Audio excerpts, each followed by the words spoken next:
rare, mais c'est tout ce que j'essaie. J'ai fait pareil. Hein.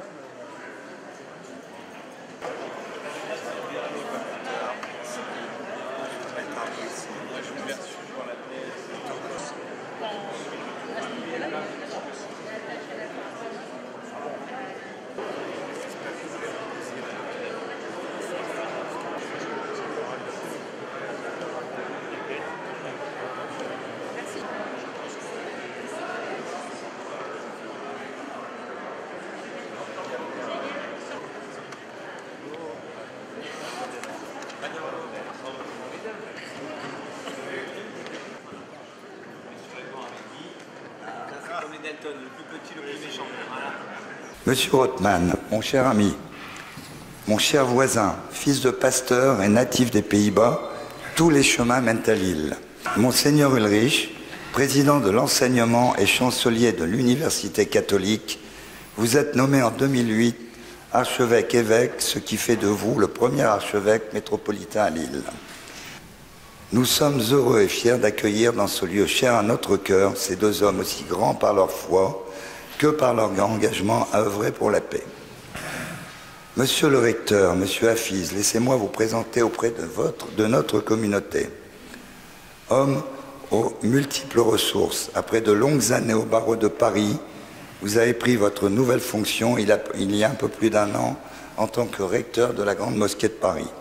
Nous ne le présenterons plus, mais permettez-moi de réitérer tous mes remerciements et le bonheur de vous revoir à nouveau à Lille, dans notre synagogue, dans votre synagogue.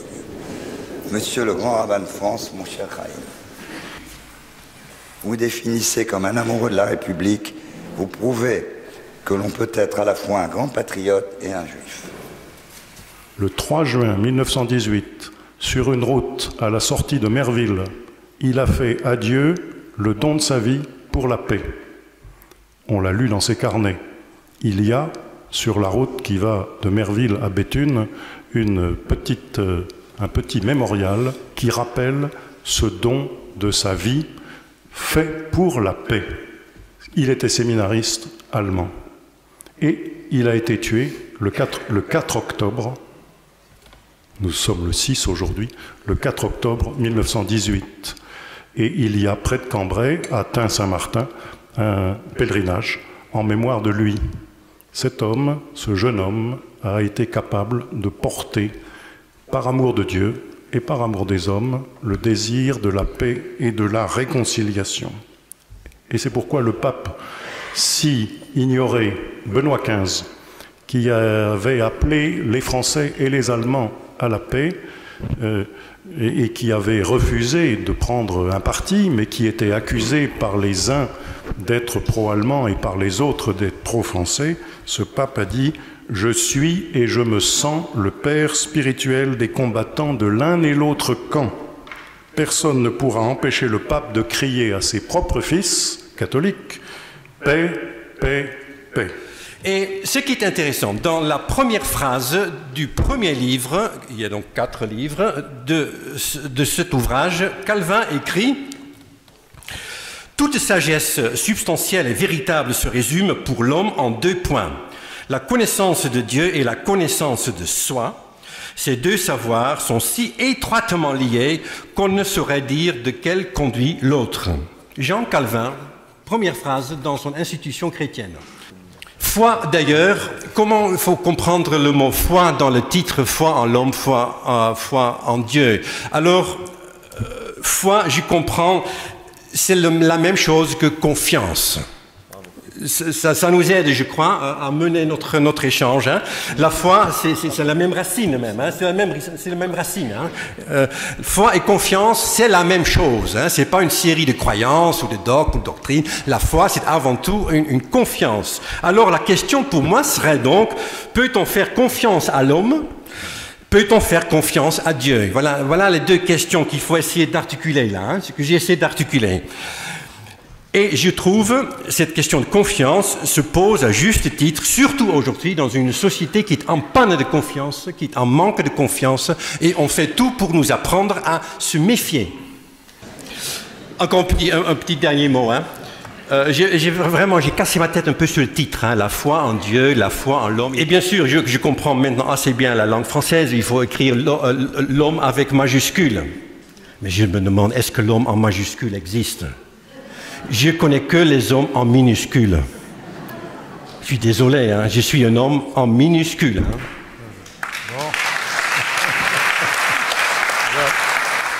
C'est « Tu aimeras l'Éternel, ton Dieu, de toute ta force, de tous tes moyens, de tout ton cœur. »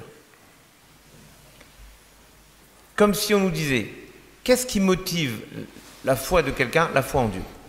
Donc j'entre, j'ai ce verset, « Tu aimeras l'Éternel, ton Dieu. » Mais quand on sort, c'est ce verset qu'on voit, là-haut. Et là où il y a marqué « Tu aimeras ton prochain comme toi-même ». Sous-entendu, une fois de plus, c'est bien la foi en Dieu qui nous motive, mais si on a compris ce que Dieu attend de nous, on privilégie la foi en l'homme. Regardez d'ailleurs, de manière étonnante, dans la Bible, dans la Genèse, il y a deux moments assez étonnants, le déluge et la tour de Babel. Dans le déluge, c'est simple, Dieu éradique l'humanité. Pourquoi? Parce qu'ils se sont entretués. Alors Dieu les élimine tous. Et il y a la tour de Babel, où Dieu se contente de les disperser à la surface de la terre en mélangeant leurs langues, alors qu'il s'en était pris à lui. Nous pouvons donc ensemble construire le théorème suivant. Dieu préfère que nous soyons rassemblés, même si c'est contre lui, plutôt que désunis en son nom. Lorsque Adam, qui est également le premier homme, Dieu demande aux anges de se prosterner. Et il y a un verset coranique qui dit que Dieu, à ce moment-là, lui a expliqué et lui a donné tous les noms de la vie. Seul Iblis a refusé de se prosterner devant Dieu. Et je crois que la foi en Dieu et la foi en l'homme, elle a commencé par Adam. Et le fait que Iblis, donc le diable, pour faire court, n'a pas voulu se prosterner, je crois que la mission de l'homme sur terre est de faire en sorte de refuser de commettre des péchés. Parce que Iblis va toujours essayer de faire sortir du droit chemin l'homme, avec un grand H ou un petit H, peu importe. Mon père, tout à l'heure, vous disiez que vous adoriez les juifs.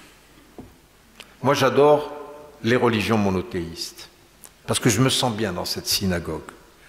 Et quand je regarde dans cette synagogue, femmes, hommes, de différentes confessions, qui sommes là ensemble, dans l'espoir, je trouve que c'est ça qui est le plus important. Et je pense que c'est important pour nous tous de regarder l'islam différemment. C'est pour cela que j'essaie de montrer que l'islamisme, l'islam politique, qui instrumentalise, qui est une idéologie mortifère, n'a rien à voir avec l'islam. Alors c'est facile de le dire, mais nous essayons de le démontrer chaque jour.